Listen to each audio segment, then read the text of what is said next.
Yo, Yes, how you doing, bro? we're doing this, man. How are you? Doing so good, man. Oh, dude, it's so good to see you. Likewise, man. Oh, Appreciate this so much. bro. I'm so excited for you, bro. Congrats. Hey, what do you mean? What do you mean? You too? What's going on? You mean the Juno thing? Yeah, man. I was stoked, man. You were a believer from day one. Man, I was so honored to get that early. I was playing that for a long time, just listening to it, man. That meant so much to me. You know I'm a big fan, dude. So to get that, I was just like, man, it just meant so much that you dug it. It was such a wild project to make. So to have it like working out is just, it's the best because it's like one of those things. And we can talk about this, man. We can get right into it because it's like one of these Yeah, things that project was all about instinct, yeah. nothing else. Like just I'd made all these records, and not that I wasn't always running on instinct, but in different times, sometimes you're making different calculations. You're thinking about different things. That was all about, okay, well, pandemic's on. I'm just going to make whatever I make purely what I want. You know what I'm saying? And then it pays off. And you're like, I already knew that. I knew that's what making art was about. But why'd I not do that all the time? You know, we stray from that, Yeah, yeah. whether we know it or not. So easy to do, you know? And like to that point, I've only been able to do that because of the peers I had around me that gave me the space to just like do whatever I want, you know? So when you got like a good support system of people that just let you be, that really helps, Yeah, you know? right. That encouraged you just to find that voice. Who were those people for you? Like, where did you grow up in Toronto? I'm from Mississauga Okay. originally, Yeah, yeah, but like my journey in music really happened in the city in Toronto because yeah. there weren't many places to go in Mississauga to do hip hop specifically, you know. But my peers that really held me down. One of them, one of my earliest friends, is this artist Ice the One, who was on the deluxe version of Studio Monk. Yeah. And one of my oldest friends, man, we went to Cuba to build a studio for youth when we were like 18. Wow. Yeah, in support with our friend Gavin Shepard, who's one of the founders of the Remix Project, and our friend Liam, who created this youth-led organization called Turning the Tables. So we were participants in that, and Ice and I've been friends ever since. You know what I mean? And that's one person that's always told me to keep it the way it is. You know what I mean? That's one of my first and earliest collaborators that gave me the space to make music I wanted to. You know? To trust that voice, the inner voice. There's can Yeah. be so many other voices added to it. You know what I'm saying? Oh It's yeah. so easy to have other things influence that original flow. You know what I mean? But when I listen to your stuff, I'm like, no, man, that's not going on. Like this is a unique voice. You know, that's how we connected. Like I just loved your stuff right away. There was a vibe to it right away. I loved the instrumentation, the musicality of it, and it felt different, but it felt unique. It felt like unique to your brain, and I was like, okay, that's what I'm here for this. You know what I mean? Thank you, man. Like I have to big up people like Ice and also Phasa, who's one of my like main collaborators on that record. She was that for me too. So how She's her and so I good. She's so so good. great, so good. And like it's her story is an amazing story too, because she's an artist that was like in ways overlooked by the city. And then she just very determined. So she went to Atlanta to do some writing out there. And she was working with some really like well-known producers or just like established producers, but they were just doing the game, Yeah. trying to recreate what was popular at the time. And her going through that, she found to be really draining. So her and I reconnected at this random show at Toy Toy Bar in Toronto, a toy box, and I just finished doing my first round of Riot Club with Addy, which is where I was being the engineer for the whole month, and I came back to Toronto to like a record deal, and that record deal like set me up with having a studio. So that was like the day I got my keys was the day I saw Phasa at this event. And she was telling me all about her situation. And I'm like, yo, I got you, fam. Like, and Rich Kid was there, and he's just like, "Yo, what do you guys want to do?" I'm like, "Yo, I just got keys to my new studio. Let's go," you know. So I'll never forget it. We pulled up, get in there, and I was at the Hive. The Hive is like a really legendary OG Toronto studio. Used to be around for 22 years. Run by a guy named Oliver, and And he this was at forgot to. like Shelburne and Yeah, near the east, like King and Sherborne. That's right. Sherborne. Sorry, Sherborne. Yeah, Yeah, I know exactly where you're talking. Yeah, yeah, exactly, right. So like yeah. Alistair, Ollie, and it was my first night going in, and he forgot to give me the passcode for the security. So when I opened the door, the alarm went off. And I was like panicking. He was like, "Oh my gosh!" So I call him, and he like rushes over. It's like, "My bad, forgot to tell you." But and then ever since, like every time I went to the studio, I'd call Faza, and we Wow.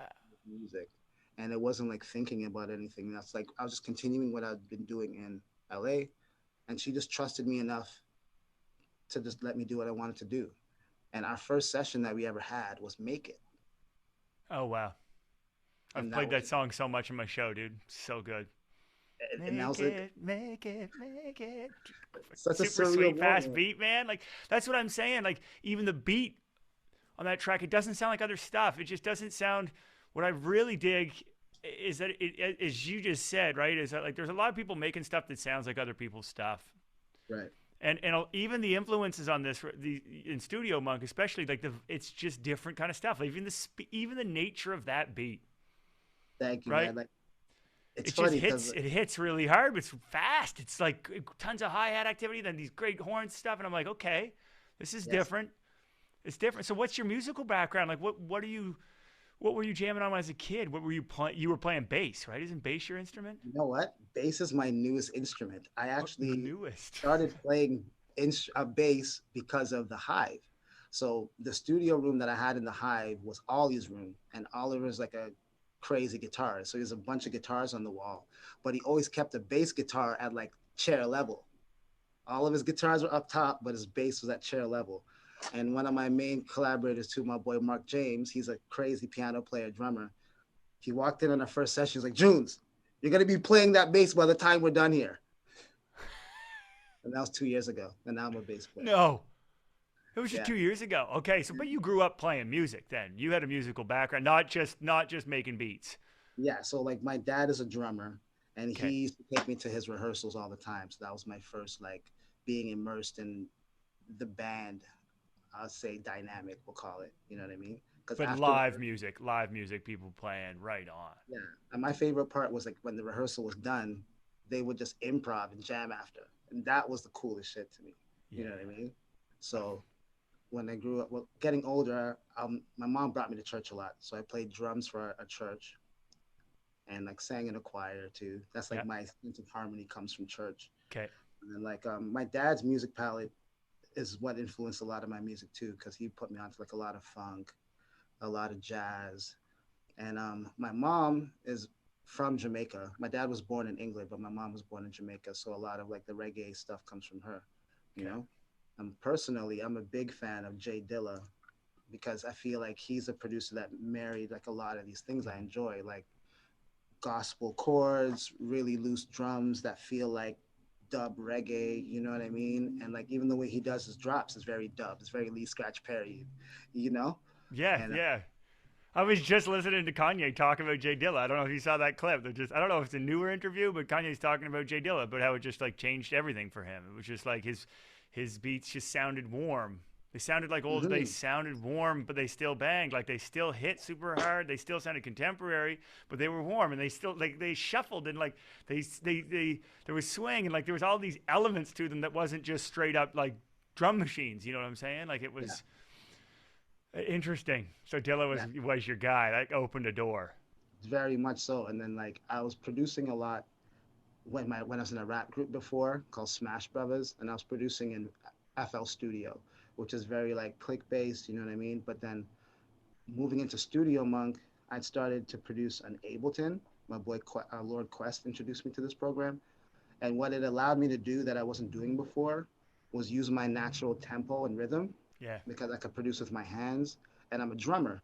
So I started to like appreciate finger drumming more because I'd bought an MPC and I just like breaking it down. So that's why I produce all of my drum lines. I'm like, kick, snare, hi hat, open hi hat, and I just like, and I don't Oh, even you quantize just it. play it essentially. You're just playing it. Wow. You don't quantize it.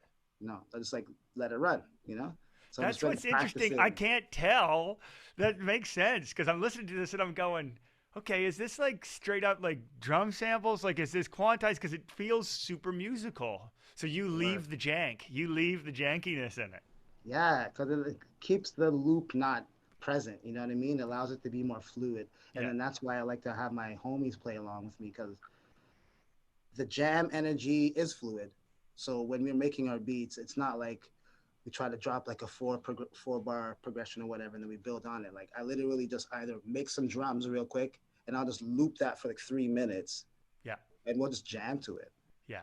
And you're just because grabbing stuff out of the ether as they're going. yeah. And then it just comes together like water. Because when you're jamming, you know, as a player, like you don't think. You're not like, oh, should we play an A? You just start strumming, right? However you feel that day is going to dictate what you play. Well, that's it. That's it. And this is why I'm glad we're talking about this stuff because it goes back to instinct, Yes. right? And you're talking about lots of different artists coming through your space now.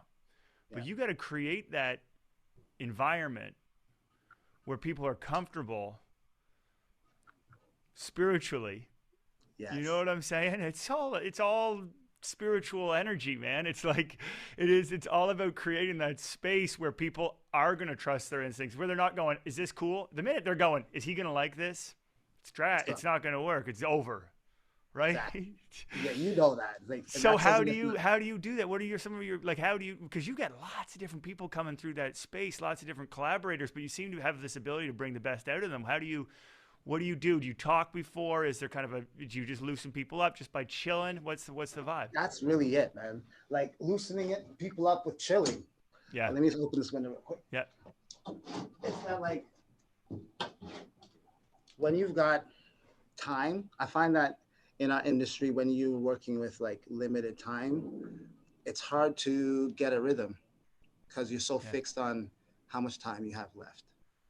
So what I did with my studio monk sessions, I would just say like if you're coming to work with me, just pull up and expect it to be like 8 hours Yeah. and like expect nothing to come of it. We're just gonna talk shit. That's it. Yeah. Because when they're not thinking about when the session's gotta end, eventually just being fans of music, when you start to make music, then now you just play it. It's not about like doing this thing we've got to finish. Yeah. But you set that vibe up early on by even just saying that, right? A lot of people are like 10 to 4, we're going to write 2 songs and then we're going to decide which one's best. And I've always found that super confusing too, man, because my life was spent jamming. Right? Like, where And does you the can jam actually come in? Where does the jam come in? right? And then that's where you actually get most of the music done a lot faster. Like I used to have so many beats in my archive before, but now my archive isn't beats; it's just songs, Interesting. and it's because like the workflow has no resistance, so we could just pump out songs a lot faster because no one's thinking. They're just like trusting and having fun. You'd be surprised how fast songs come out when you're not thinking. Yeah. You know? Like water. I love that. Yeah. I love that, man. I spend so much time like I love the Tao Te Ching, like it's my favorite book ever, right? And I Right. meditate all the time, and so much of it's about water. So much of it's about resistance and how water moves around rocks, and it moves Yeah. forward without effort. Yes. That's like the flow state that we do our best to get to when we're like creating. And it's like sometimes you just got to give it time too. Like I remember one of the first sessions I had with Phasa and another artist, Saber, and like we'd been talking for like an hour, and then like it seemed like maybe now's the time to start working, but Phasa was more in tune to what Saber was feeling, and Saber had just moved to Toronto, and she was kind of sad that she like transplanted herself from like Los Angeles to Toronto, so she's having this like moment with herself. And then after Phasa was just like talking to her, and I was like, you know what? I should just put on a playlist of music and just kick back and let them talk. You know what I Yeah. mean? And gave them space. And then Saber needed to cry. She cried and talked about her experience for 2 hours. And then after that, we made 3 songs. Yeah. You know what I mean? In an hour. You know what I mean? It's exactly it, though. I find it so. I'm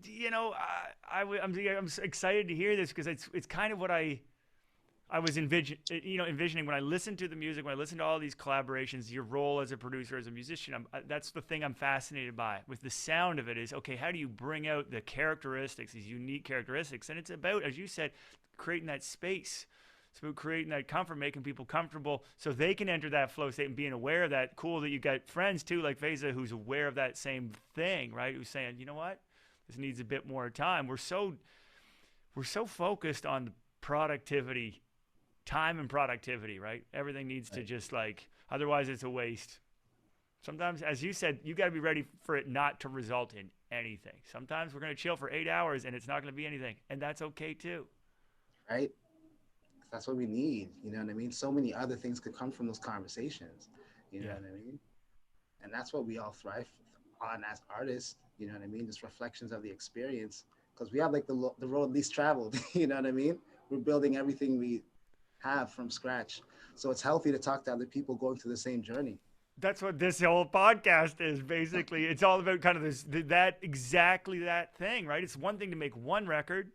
It's another thing to make another record and another one. Like, how do you stay in that state? How do you stay fresh? How do you stay trusting that voice, especially Mhm. when the pressures ramp up?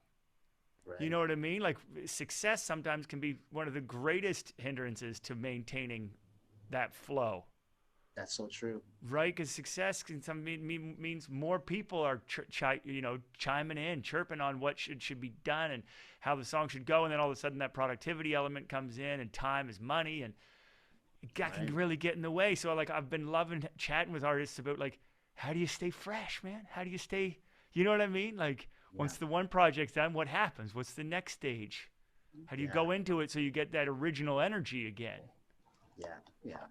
It's been fun to see like the gaps between albums with our favorite artists, or like Hmm. the highly revered artists of our time. And you'll notice that's the one thing they have in common, is that they don't adhere to needing to put things out consistently at Right. whatever frequency the industry has set. They're like, when it's ready, it's ready. Yeah, yeah, yeah. And nobody complains. They're just happy it's there. You know And what I I mean? just love like and the funny thing is too like I love super prolific artists. I like one of the things I love is the kind of the opposite, which is like also counter to what the industry's saying, which is like, Duke Ellington, like 250 records, you know what I mean? Yeah. Miles Davis, like tons of records. Yep. Willie Nelson, 150 records. You know what I'm saying? Like two a year. Why Love not? it because it's kind of the same thing. It's like we're working on our own schedule. It's not really about that. They can figure out when to release it, but for me, it's kind of like I like working on one thing and then moving right on to the next one, working on the next one, and I kind of like my own philosophy is just like put it out, put it out. Don't judge it too much. Yes. Just Don't put it judge it. out. Let the world judge it. That's cool, but I can't because otherwise I get in the way. And it's easy to get in the way, you know? It's Yeah, so easy to get in the way. How many times have you been, had a great vibe, a great idea, and then you can tell when you're doing it to your own stuff, when you're poking at it just too long, right? man. You've overcooked the thing that was cool. Yeah, yo, for real. I know that went on too much. Like in the rap chapter of my life, I feel like we were able to, we were lucky, I should say blessed with the people enjoying what we put out, but we could have put out so much more. And like some of the music was overcooked because we overthought it, because we're thinking about where the industry was, what people are doing, and then like it shows, you know? And then like Mm-hmm. I look at Studio Mug and I cared the least about that. And all I did was like, is it ready?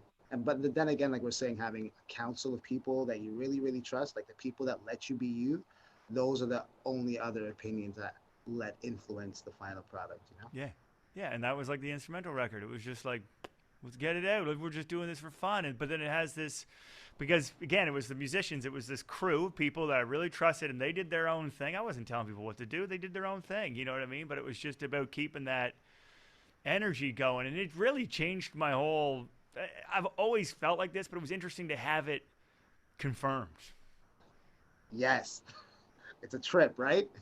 It's like this weird faith thing, right? Like it's essentially just like a faith thing where you're like, I think it's going to be cool. I think that it makes sense to just trust the inner voice and to trust this, energy and the flow and everything else. But at the same time, you're like, I hope I'm not crazy. Because, Yep, I totally know what you mean by that. And it's like, it's just being reminded and trusting. You're right. It's such a faith thing because, like, that's a phrase that I feel was said many times through the process of the album. It's like, yeah, man, we got this. Like, and Yeah. especially at the end of making a song, you just kind of feel it. You feel like the enjoyment, the process of like what brought it to life. And it's like, okay, let that be that. You know what I mean? One And of the like, things I hate most is that transition from that magic moment that you're talking about mhm, when everybody who's made something thinks it's the most beautiful thing in the world and is about to change the world. That's it. That's it. That's the moment I carry with me now. I don't yeah, screw with any other moment. You know what I'm saying? Like I don't mess with because eventually the moment's going to change and someone else is going to hear and be like, maybe if it was 3.5 minutes, we could get this played here, man. Do you think you could cut this out? Or you know what I mean? It goes into the friggin' grinder, and it's so easy to then get caught up and think of it as being less than it was at that moment yes. when you're with your people and you're making that art and it is magic, because it is magic. It was created out of nothing an hour before it was zero, and then it is something that you share, Yeah. and then it goes into this other place, and then it has to be released and everything else, and that is what it is. But if you let that affect you personally, Yeah. spiritually, bad news. I see it. We see it. Yeah. How many times have you worked with artists where they're jamming on something and then 2 weeks later they call you and they're like, yeah, I don't know, man. People aren't really feeling it. I don't think it's cool anymore. And I'm like, but it was cool. It is cool. Like, what changed? Yeah. And it's like, you almost have to be stubborn. You almost Right. have to be stubborn. Like when you know and people don't fully get it, sometimes you gotta find the people that get it too. Interesting. Still people that love you but not get it. It's just gotta find the people that get it sometimes. That's interesting. And you found those people. Yeah. And that took time. Like the reason why I mentioned Ice, because I've met Ice so far ago, but she was like one. Yeah. And then after that, then it was Phase. Even between phases, my homeboy Boje. You know what I mean? And we weren't even putting out music together when we were doing that for each other. You know what I mean? Because then the more I trusted myself, the more I would make things I enjoyed. Yeah. You know? But Until we need that. We need each other. Yeah. Yeah. We need each other. I mean, you're that now for me. You're in that group, right? I Yo, send you stuff, right? sure. Yeah. You're like, Pause this for one quick second. yeah. Pause. Yeah.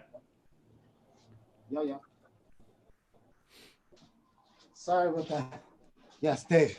It's all good. So can we Beautiful, talk about man. this our first creative experience? Can we talk about that? Yeah, man. Yeah. So when you sent me your project, bro, that like melted my brain, man. It was amazing. Because I got to hear that in hi-fi first. I wasn't like at home, I was at the studio. Okay. You know? So when I played it, I was just like, yo, this is like Wind Parade on 10, man. The fact that you wrote back and you're like, Donald Byrd, man. And I'm like, it's like these moments, right? It's like, that you're a team, Yeah. right? Yeah. Like you immediately, that's kind of like what I'm saying. It's like, I knew I listened to your stuff. I got it. I was like, yes, man, I love this. And then when you wrote back and you're like, Donald Byrd, I'm like, we're sharing this, right? Like we know what we know, whatever. We might not agree with everybody, but we agree with each other. Yeah. I was pumped, man. And then the crazy thing is then I'm like, what happened next was so heavy for me, right? Because then we talked about the remix. Yeah. And You then know? like And set you me the just steps, flipped right? it. You just flipped it so heavy. It was so. I literally. I won't forget the other thing that then you then within 2 days you send me the remix and I was like I was already pretty fired up because I was jamming to Studio Monk all the time, right? I was like, oh my gosh, Junia loves the record. I'm pumped. He's gonna do a remix. I don't know what to expect. And I literally am walking down to the school to pick up my girls from school, my two daughters, and I got the headphones on. And all of a sudden I come, and I'm like, oh, it's slowed down. And then, and I was just like, oh my goodness. And you got to remember, like, I'm showing up at the school then to pick up my kids, and I'm flipping. But no one knows why I'm flipping. But I'm like, this is so exciting to me because, again, it's like, it's what happens to music when you start to share it. When Right. it starts to go through your mind. What happens Right. when it comes from my mind and all the other people that played on that, all the amazing musicians that played that, and then all of a sudden it goes into your world. And I was just so impressed that it wasn't a straight up remix. It was like a full on reconfiguration of the whole track. Man, it just brought me to such a place, especially because like when you sent me the stems, sometimes you'd think you want to dissect it and use every little piece. I'm like, nah, I listened to it like it was something I put the needle on. Yeah, You know what right. I mean? And you Like that's dropped how it right fast, at the B section, basically, right? Like it wasn't the A section, it was the B section, and then slow it way down. you know what I mean? In true sample fashion. Cause like that's what that record Interesting. felt like to me. You know what I mean? I felt like I found like the craziest sample nobody heard. You know what I mean? It's I was so about, funny because so much of that had to come, from working with Classified too, like just watching him work through samples, the way he listened to records. I just watched him make beats for so long, and I watched him listen to records and pick out parts. Even when I would play songs for him, he would be like, "Oh, that part's cool." And he would think about it like samples, like these little moments. that's literally it, man. And And like it changed my brain, man. It changed my brain. Like I was like, oh, okay. Like there's moments. I had thought of these things as like full units, but he kind of taught me about these like kind of moments, and which was so interesting. And so, yeah, being part of that, it opened. So when I was making that record, I was thinking about the people that were going to make beats from it. You that's know what I great. mean? It's like as if like, okay, well, exactly as you said, like I want this to feel like a record that someone's just discovering that they should have discovered in 1974, but they didn't. It just like Yeah. slipped past them, and no one's going to expect it from me. That's Yo, what, man, I've been singing the gospel about your record from when I sampled it. I'm like, yo, you guys gotta check this guy because this guy's crazy. Canadian amazing. Donald Byrd fam. I'm like, yo, Dave is crazy. Like, and I'm so like listening to it stemmed out was super beautiful too. I could tell the kind of energy you guys had in that. You could just feel the camaraderie and how you guys like played. Well, You know what so I mean? much of it is about that freedom. So much of it's about trust Right. and freedom. I think especially during the pandemic, man, that was made in like the height of it, right? Like people were locked up. They were hitting those tracks late at night after their responsibilities were done, and it wasn't out of duty. It was for fun. Straight up, none of us knew what it was going to be. It was straight up fun. That changes the game. As you said, like when the goal is like perfect productivity, you get in the way of that flow when you're setting up your studio session by saying we're chilling for 8 hours. We might not get anything, but we're gonna jam. We're gonna find whatever. Boom! It opens up. It was the same thing with that. It was like, listen, you want to play bass? Have at it, man. And I would get these tracks and they'd be done. I'd be like, what? I didn't have to say anything. Just Yep. drop it in. Right. Same thing with your remix, right? Like the second it comes in, it's like done, done. And then like what Lance did to that, man, I can't wait. Lance is for me right now, aquaculture. He is the most exciting guy on the East Coast. Man. Because like I was just hearing stuff that he's one of these guys, ultra productive, putting stuff out, just letting it go, and I could just tell like you can just sense that energy, that creative energy. Sometimes it sounds like D'Angelo, other times he's rapping. He can do it all. There's like these real like it's just tons of energy, creative. That's what I want to be around. It's like being around a fire, Yes, you and that's know. what it is, man. And so when I was like, "Hey man, can we send this track like this remix to him?" Because I got the sense that he's on fire right now. He's just looking for something to hit the inbox that he can hit, and then boom, he gets back and he's like, not only the verses but like sung choruses the whole track. I'm Crazy. like, feeling like I'm living the dream, bro. I feel like I was living the dream. I'm like I'm between you, like these two geniuses that are just making this happen. And but it's about being around that energy, that fire, right? Yeah. And Yeah. timing and trust. Trust. Trust is the key word. And that takes time because like we're learning how to trust other people and also trusting ourselves. You know what I Uh-huh. mean? One of my first hurdles was trusting other people because I was just so used to doing things myself. You Yeah. know, and then once I started to like actually let go, everything really blossomed. The first person I trust with my sound was Byram. I'm Slacker the Beat Child. Like Beat Child is who mix all the Yeah. studio, and that is my like sensei. I've been like a huge fan of Beat Child since the Love Movement. You know what I mean? Like He's ridiculous. genius, right? Yeah, ridiculous. So to trust him, some things changed and also included some things on the record. And that taught me the importance of trusting even in that stage of a record. Like Puzzles sounded like just the first verse for the whole song. It Interesting. became a reggae song in the mix session. Really? Yeah, because I'm practicing my bass and he has a four string. I'm like, can you just plug in my bass and let me just noodle along while you mix? He's like, sure. And I'm like noodling. And then at some point, I did like a little duka duka. And he looked back at me. I was like, he's like, hold on. He grabs his guitar. Yeah. Wow. So that whole reggae section that became majority of the song happened while we were mixing. And that's what taught me like I need to be able to trust in all senses. So now when I'm in the studio making songs, it doesn't matter what kind of suggestion somebody throws out. I'll try it. It's Yeah, about yeah, yeah. trust. Yeah. Yeah, yeah. And you trust that. You just let it go. You can let things go. You can always pull things back. Exactly. You can always, you know what I mean? But it's about letting go and experimenting. I'm always, you really don't know until you hear it. One of my pet peeves is when people try to explain an idea to me with words. And I'm like, it happens all the time in studios, all the time. You're like, Right? ah, but this would be cool because of this, this. I'm like, play it. Let's listen to it, man. I'm all good. Like, let's play it, man. Yeah, let's just play it. Yeah. Yeah, that's like my biggest big up is my boy Mark James, man. He's my teacher with like theory, and he's also the one that's really pushed me. He's like, yeah, James, you know what I mean? Like, keep going. Like, and now that I first I started with one string, and when like the run was far too far, I was like, maybe the note's on the second string, and I was like, oh, it's right there. And then eventually now I play all five strings, and then now that he sees me doing that, he's like, gave me the number theory. So now I'm going 1, 2, 3, 4, 5, 6, 7, 8. So I'm doing my, you know what I mean? So it's like cool to have like people around you that can just like also help you sharpen the skill too. You know what I mean? Yeah, yeah, yeah. Well, that's it. That's it. And you knowing who to trust, like again, trusting those voices, trusting the people, but building the team. You gotta have. You can't do it totally solo. It's not. It's not. It's too hard. It's too hard emotionally.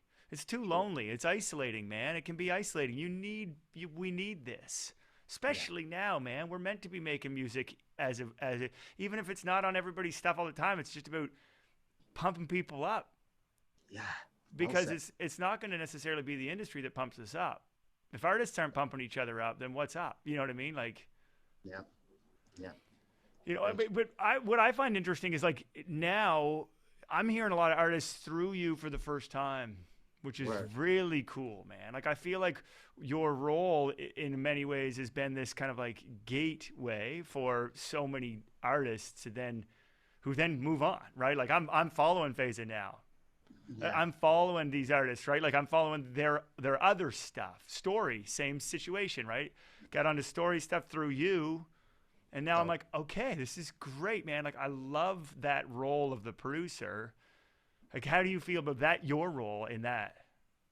that was something that like at first I didn't realize it was becoming a byproduct of just the like work routine. But it's important because like at one point doing my pursuit as an MC, I found that like this whole clout thing. I don't want to reduce it to that. Um, I want to say public notoriety being like the main factor in if your art's good enough, and that really bothers me.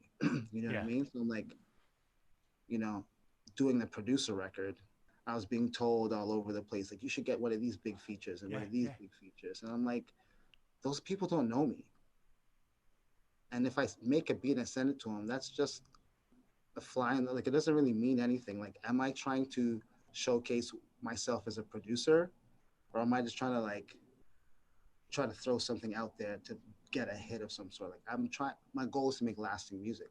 So if I'm a great producer, all the music I'm making should be great. It shouldn't matter who the artist is. You should be discovering some stuff from this. Like you know Yeah. what I mean? And like I had many moments on this record where going with the least known artist, which was the instinct, was the thing to do, even when I was advised to do the other thing. Yeah. So like I said, like the universe has a fun way of reminding you to stick to what you actually feel. So like the story is my second single for the project is Ooey with Elijah Dax. That's what I originally wanted to put out. That was one of the last songs made for the album. So that's why we rolled it out. The song that I was advised to put out first was 4 a.m. in Toronto. But what ended up happening was the week of the release, Milo got an opportunity where they wanted to like restart her branding. So I was like, I'm not getting in the way of that. Now I got to put out Ooey. So he's Yeah. got Elijah Dax has like no press or nothing. So they feel like they'll have a hard time pushing the song. But what ended up pushing the song was just the organic Yeah. enjoyment from the people who heard it. And out of all the songs on my album, that was the first one to hit 1 million. Crazy. Great vocals, great performance. Great performance. It's a great, I mean, that speaks to exactly what we're talking about, right? The features. Yeah. It's just like trusting. Like Trust the feature, trust the people, and they're based on real relationships. yeah. As you said, like they're not people that you don't know. You know, not that that can't be cool too, but at the same time, like it's about relationships, and so you have a relationship with people. I find that it's like everything is about that relationship with people. Then you can really create something cool. But it's really tough if it's like you're going to them because of their notoriety. Then you're sending a beat that you hope they like. So there's all this guessing. It's not very organic. You know what I'm saying? It's not very organic because then you have to guess what you think they're going to like, which we don't know. You don't know. Yeah. And the fun thing is like what ends up happening sometimes is that people enjoy something mutually that they wouldn't have expected each other to enjoy. Exactly. You can't guess. Whereas if you could chill for a couple hours, jam on some stuff, then all of a sudden they'd probably find a beat that they loved. You know what I mean? But it kind of has to come with the relationship to start that off. Yeah. Like now my big thing is not actually like to collab. Well, I always want to collaborate far and wide, but I want the collaborations to follow a relationship. Do you know what I'm saying? Like we get to know each other before we did that, right? Like it was jamming on each other's records. Then the track came. Then we did the remix. Right. Lance, same deal. Like Lance, it comes from just sending notes, man, being like, dude, this is crazy good. Oh, what's up? What's going on? You got kids? Blah, blah, blah. We're chatting about other stuff. Yeah, life is, you know, this is this. Have you heard this? Have you heard this? Hey, man, do you want to sing on this track? And then it's real. Right. But Very I think different. if you skip the steps, sometimes it's not really going to be a lasting thing. You know what I mean? To me, I'm more interested in having friends. Yeah. And even when you said lasting thing, I feel also the music is more lasting when it's created. Yeah, right. In ways like this, I find. You know? Well, I like that you're saying that that's really the goal, as you said, making something that lasts. Yeah. You know, like when you say Donald Byrd, like was that a smash hit when it came out? Probably not. Not all the time. Not all of his stuff. Does it still friggin' hit pretty damn hard when you hear it? Yeah. Insane. Yeah. That's exactly it. That's this funny thing about Spotify, like streaming services. Sometimes some of the stuff, it's actually kind of an interesting way of looking at historical music.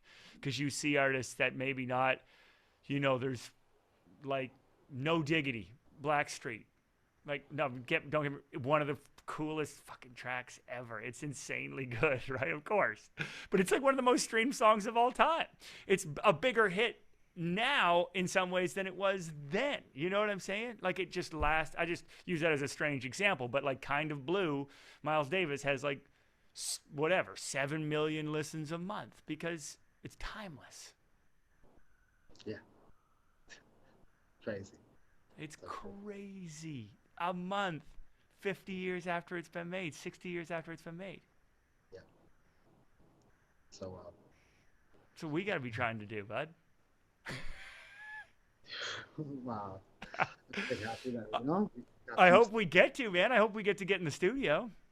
Yo, when you're in I'm Toronto, coming to Toronto in May. yo, then let's do it. I You was know? just about to text you and then and to tell you I'm coming, and then we got this, and I was like, yeah, well, I'll just tell you when we're on the phone, man. Sick. Yeah, man, definitely. I'm And like, coming mid-May. I'm there for 5 days.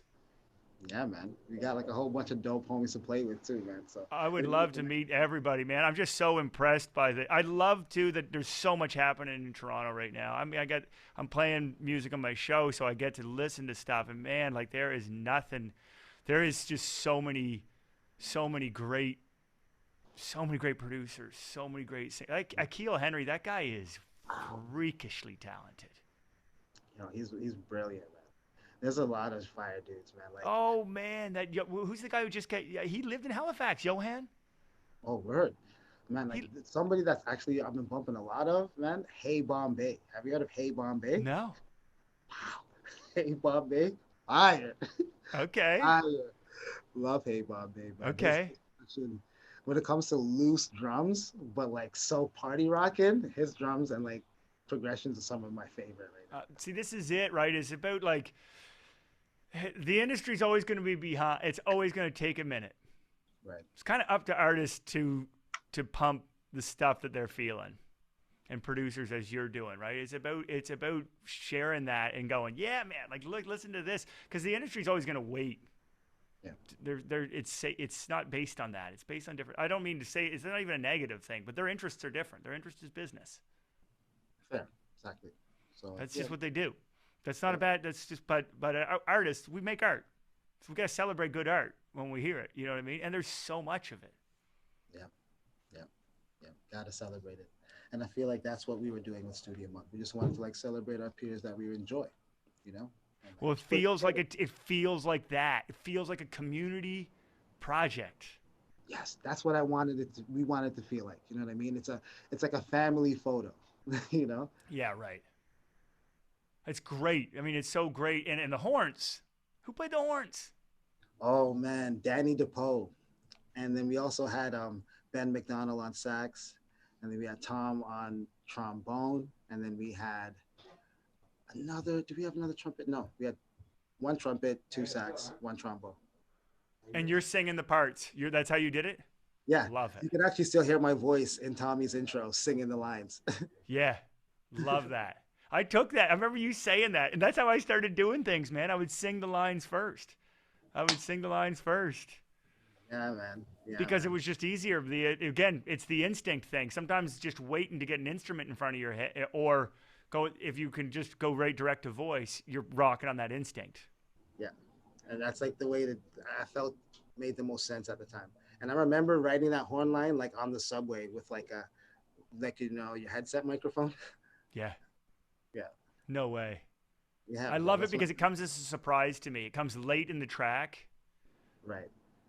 and it just surprised me. Again, it was like those moments where I'm like, okay, this is not what I expected. Just like I was saying with the beats, right? It's like, okay, this is different. This is not just this is different. This is something else going on. There's some live horns, and then all of a sudden there'd be some bass parts, and I'm like, oh, that's a strange note. That's a cool note. Oh yeah, love that. Thanks, man. Thanks, man. Oh, dude, man, I appreciate you doing this, man. I know you're super busy. I know you got lots going on. I just appreciate you taking the time to do this so much. Always great to build, man. And like I'm happy to finally like do one of these, man. Like because I'm a huge fan. You know what I mean? And now, brother, it's an honor. You know. Oh, I appreciate you Out so here, much. we're gonna do Well, some. You know? can't wait to be hanging, and I can't wait for the world to hear that track with Lance on it. Yeah. Oh, buddy, Yeah, it's gonna be fun. it's gonna be fun. Let's hook up when I'm in Toronto, dude. Yeah, man. We're gonna Appreciate you so much. Thank you so much. Honor, dude. Thank you. Peace, bro. Talk to you soon. Peace.